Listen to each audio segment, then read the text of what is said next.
Welcome to Consent Conversations on Air with Joyce and Nina, where we ask the tough questions about consent and we give viewers like you the important answers.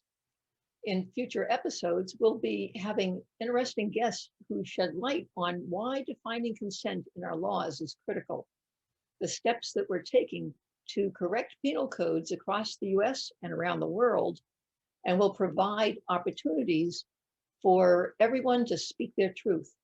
So stay tuned and we'll give you information about how to go about doing that and be a guest on air with Joyce and Nina.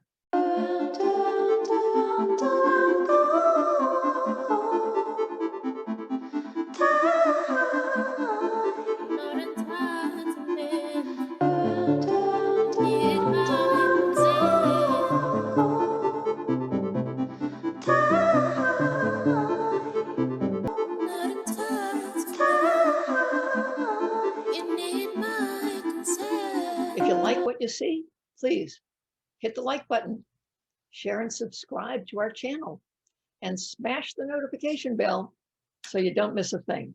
I'm Joyce Short, the author of Your Consent, The Key to Conquering Sexual Assault. I'm the founder of the Consent Awareness Network, also known as CAN, and I'm a TEDx Talk presenter.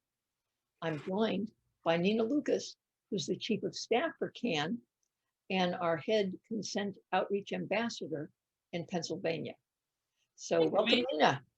Hi, thank you. I'm so excited to be here. We're actually proposing a solution to the consent conversation, and the sexual assault legislation, and where there are loopholes. And I just wanted you to address, why we're different. If you can add anything, and why this is something that's so important. And this perspective is really vital. Yeah, Me Too, Time's Up, they've done really a tremendous job of raising awareness, but they're a movement in need of a solution. And Absolutely. Defining consent is the critical key to conquering sexual assault. And we're literally zooming across the world, across the United States and around the world, in order to change the laws and give us that, give us the meaning of consent so that people are guided in their behavior and so that we can hold sexual predators accountable. We've had many, many meetings with many, many states. Yes. And there's not one instance where a legislator says, oh, okay, I knew that there was a consent loophole and that it's not defined. No, everyone says, oh my gosh, really? Our laws don't define consent? Wow, I didn't know that. So it's not only the regular population, it's the legislative population. And that's really, that's the awareness that we want to create.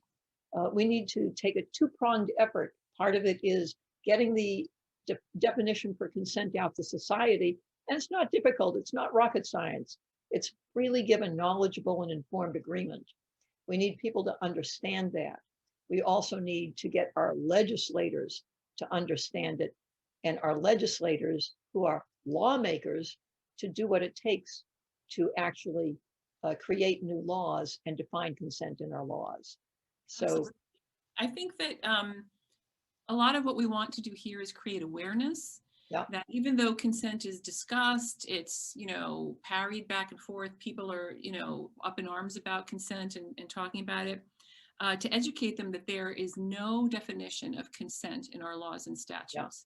So yes, love to work with anybody who's interested in this. That's how we've and we've gotten, we've also gotten a lot of support, and I should give them a shout out also to the Weinstein and Cosby survivors. They've actually come forward and helped us with our Zoom calls to many of the legislators.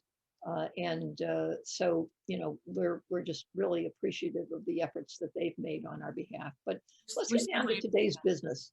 Okay, let's do it. Let's move this forward with our first segment. And our first segment is the consent cons of the week. Oh, no, I have something for that. Okay, so now our first consent con is, of course, Marilyn Manson. Marilyn Manson. So I know you, and in fact, one of the people that helped us out on our consent calls to legislators was Rose McGowan. And I know that you are very familiar with the uh, was it an email that she sent or an Instagram? Rose McGowan did speak out. I saw her speak out on Instagram, and what she had to say was, and I thought it was very eloquently put, and it was very sensitive. And she said, you know, this is not my experience with Marilyn Manson. It did not demonstrate itself in my relationship, but I want to reach out to the people who are reporting now, who are speaking their truth now. And I want to say, I believe you, and I stand by you. And, you know, again, it's so important for people who come forward, especially, goodness, that, you know, it just wasn't one single person in the Marilyn Manson case, but, you know, many partners Right. who reported, you know, non-consensual behavior and all sorts of other things. So I thought what Rose had to say was very appropriate, measured, and sensitive, and just encourage people to speak their truth. And I think that is just so important. Excellent. Yeah. And you know, what I've read about what Manson did was really coercion. He was very threatening to people. They were afraid for their lives in many instances. He's held a Glock to somebody's head. I mean, this guy Absolutely. seems to be So, really out of his you know, mind. for many years, nobody said anything because they were afraid, and they were afraid of Exactly. what his influence in the industry could do to them and their careers. And so, you know, it's a replication of the Weinstein issue. Exactly. Yeah. Yeah.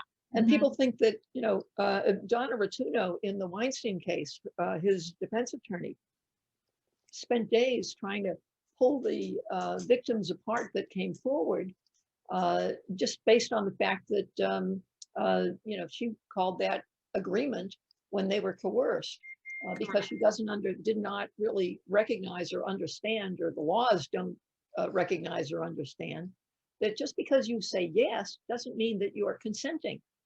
Consenting is freely given, knowledgeable, and informed agreement. And if someone undermines your self-determination over your reproductive organs by using force or fear or fraud, you're not you're not consenting.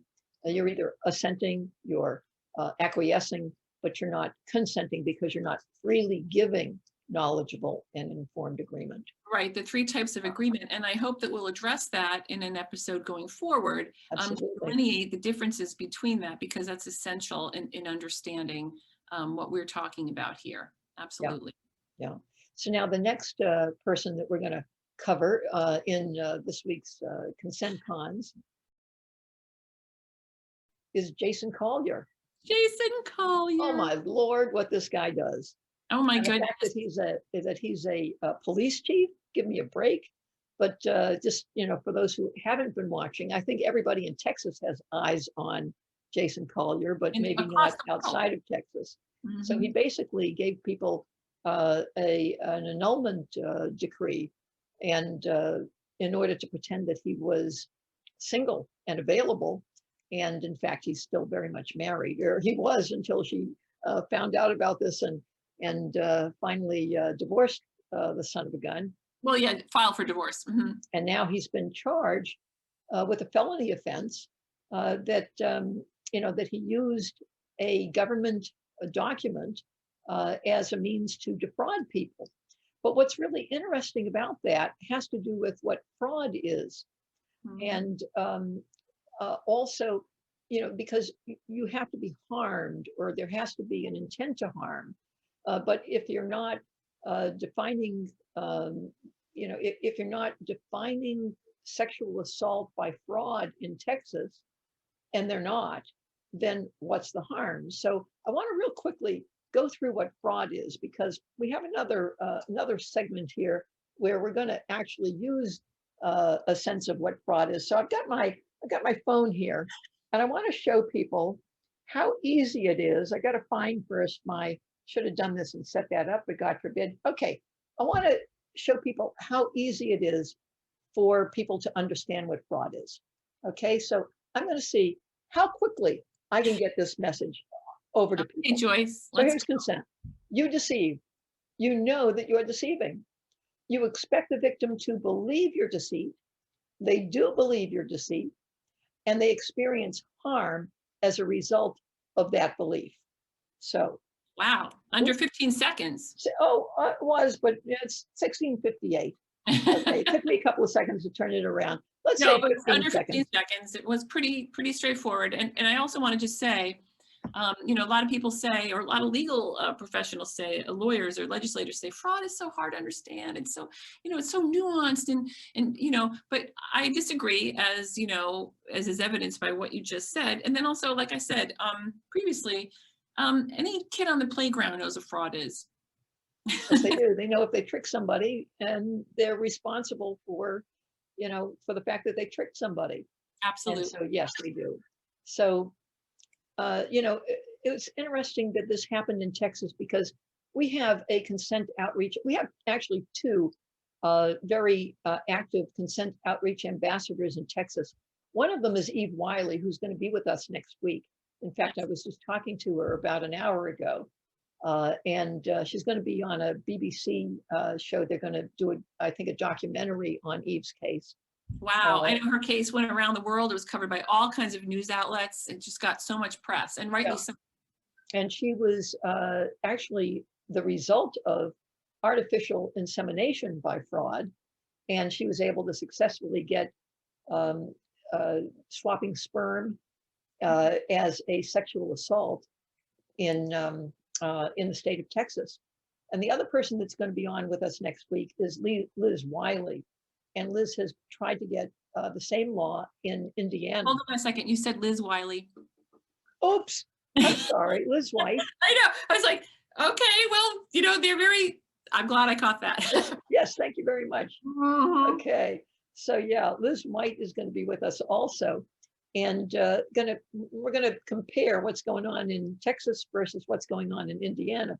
But the other interesting case that we have out of Texas comes from another one of our consent outreach ambassadors.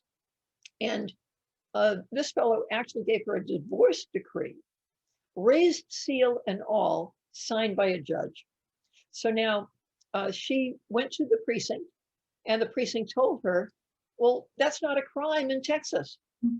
So now, if that's not a crime in Texas, then how could Jason Collier have created a fraud? Because what he intended to do, and what he did with many of his victims, was he used that annulment decree in order to induce sexual relations with these people, in order to actually create a relationship in which they had sex with him under the belief that they were establishing a relationship. And the whole thing was a fraud. Yeah, but if and fraud is defined in Texas statute, but it's not applicable, or so they say, to sexual assault. So now we have a petition. Nina, you know, we do have a petition. We have the link below. Please sign it. It was inspired by this type of fraud in Texas, but we're using it to create awareness in the United States and across the world, to, you know, have something to show to people and legislators that, you know, this is an issue and we need to plug this loophole and we need to define consent. Yep, absolutely. So now our next little segment is called A Crazy Look at Our Crazy Laws. So now, yeah. So now, one of the states where we actually have been successful in seeing a new bill that actually was introduced, and bills are laws before they become laws. Okay, legislators introduce bills, and then they go through a process. And this bill, which is House Bill number 1176 in Indiana. And all of you who are watching today can write to the legislators of Indiana and let them know how important it is that they pass House Bill 1176. But House Bill 1176 has some flaws. And the flaw is that, first of all, it is pertaining to a specific type of sexual assault by fraud. And it is the case of sexual assault by fraud that actually is the beginning of my TEDx talk.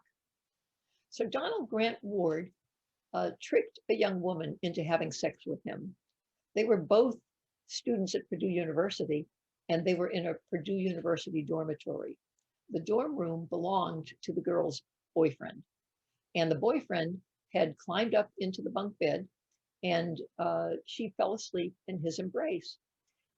And at some point, the boyfriend left the bed, and Donald Grant Ward climbed up behind her, and she woke up because she felt his hand on her breast. And thinking that it was her boyfriend, she engaged in sex with him. About 2 minutes into it, she had to go to the bathroom. She gets down off of the bunk bed, and when she comes back, there he is on top of the bunk bed, smiling down at her. So she was bewildered. She went down to her own room, which was down the hall, and her boyfriend was asleep in her room. So, when she explained to him what had happened, he went down and confronted Ward, and Ward agreed that he intended to trick her. He knew he was tricking her, sound like fraud, and he knew that when he had sex with her, that she thought that he was her boyfriend. So he knew that he was harming her, but it didn't stop him. And so they called the police, and the police arrested him for rape. But unfortunately, it is not a crime to impersonate someone in order to engage them in sexual contact in the state of Indiana. And they do not have a consent definition in Indiana. And so the jury acquitted him. And we've been trying for about 4 years now to get Indiana to do both things. One of them is to write a bill and pass it into legislation that makes rape by impersonation or fraud a crime in Indiana. And the other thing is to define consent in the laws of Indiana. Yeah. So this bill, HB, I think it's 1176. Yeah, 1176. They've really taken it down to as narrow an approach as they possibly can. And it's ridiculous because, the 14th Amendment of the United States grants equal protection under the law to everyone. And so if fraud is a weapon in conducting sexual assault, then all frauds are a weapon in conducting sexual assault.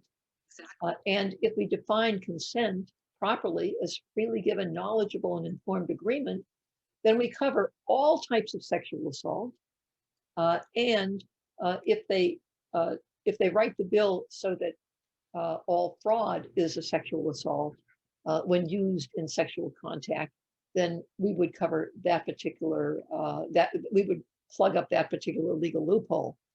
But instead of doing that, the legislators in Indiana created a bill that was so narrow that it only addressed the kind of fraud that Donald Grant Ward perpetrated on his victim at Purdue University. And that's what we call the Swiss cheese umbrella. Yep. Of how legislators usually deal with sexual assault issues or crimes, where they say, okay, I'm going to plug this in. Yep. It's very narrow. I say like somebody with a fox in a box with rocks, sort of like a Dr. Seuss thing. Okay, that happened, and we have to put that in the law instead of just dealing with all of this as it should be, which is defining consent. If consent was transgressed, that's a sexual assault. But yeah, they do these things like, I think that they were saying like, okay, if you impersonate, a partner, or if you, that's a crime.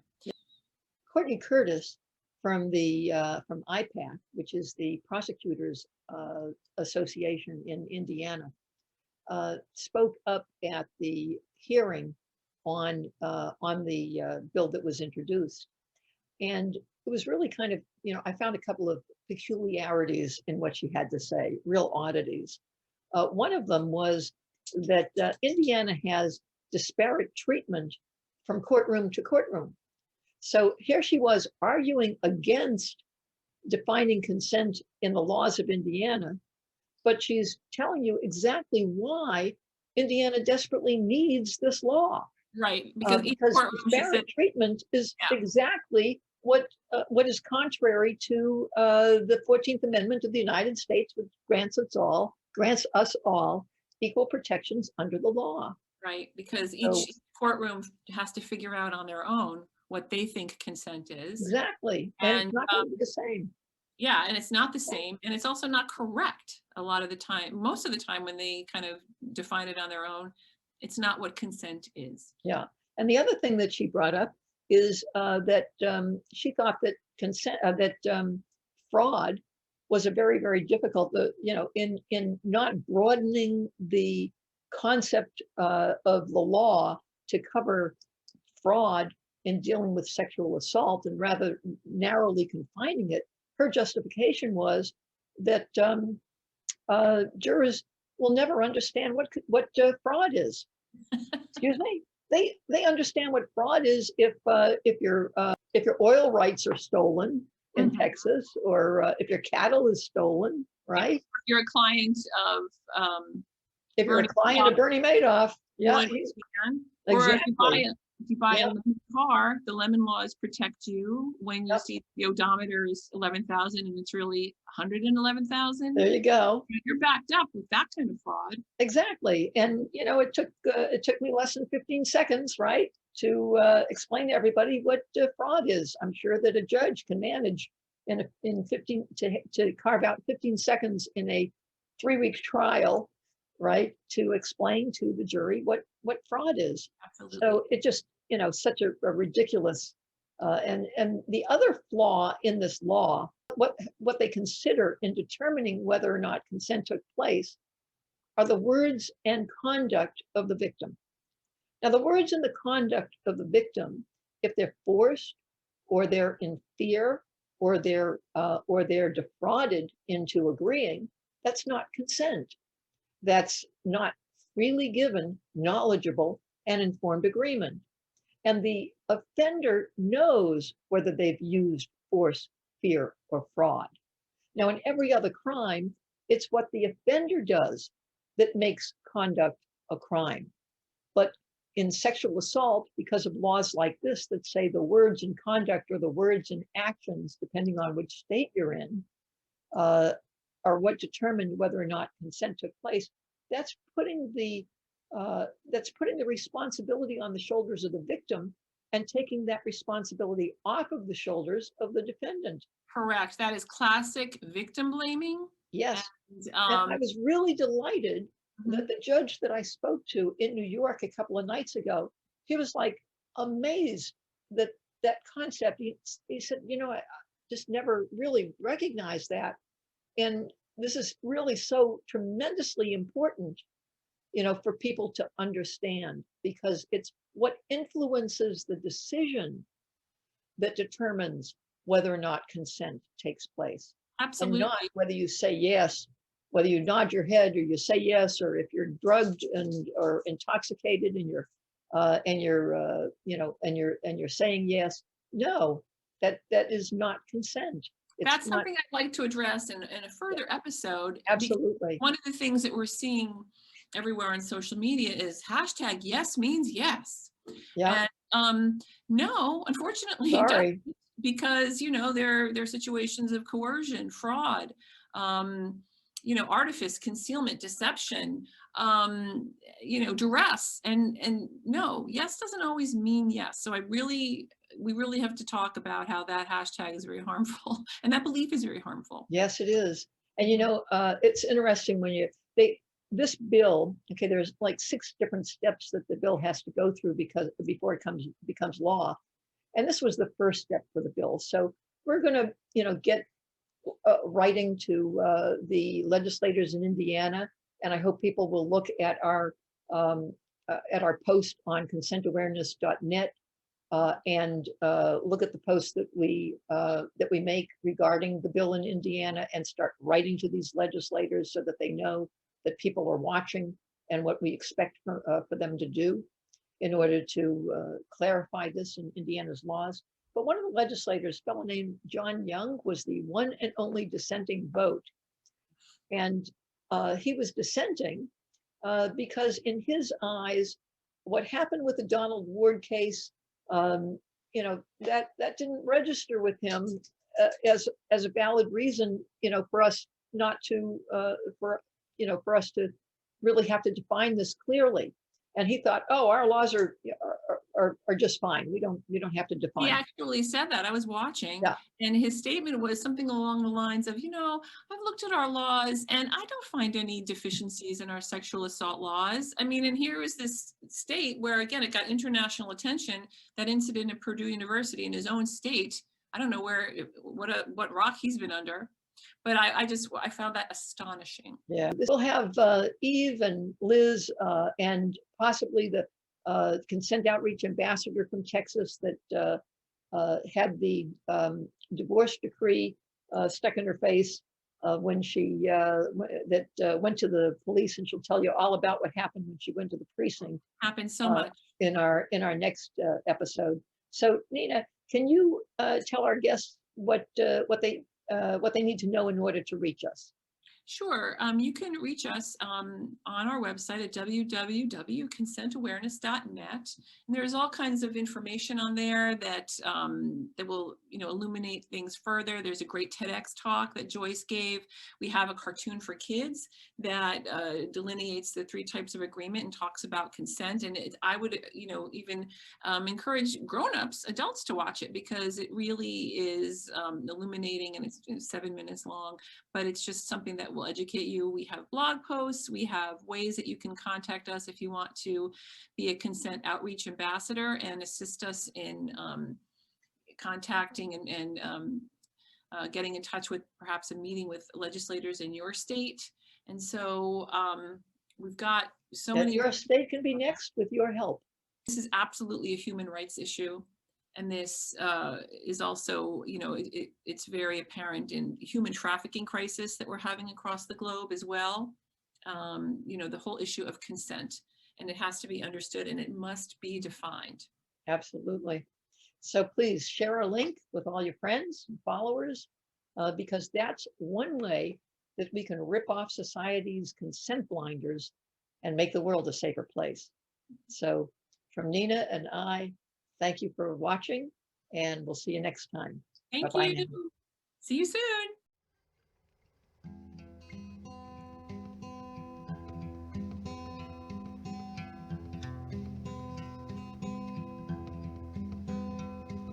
My body's not a token. My body's not a prize. Don't you dare defile me with question for so lies. My body's not yours to take. It's all mine to give. It's not your entitlement. It's where I live.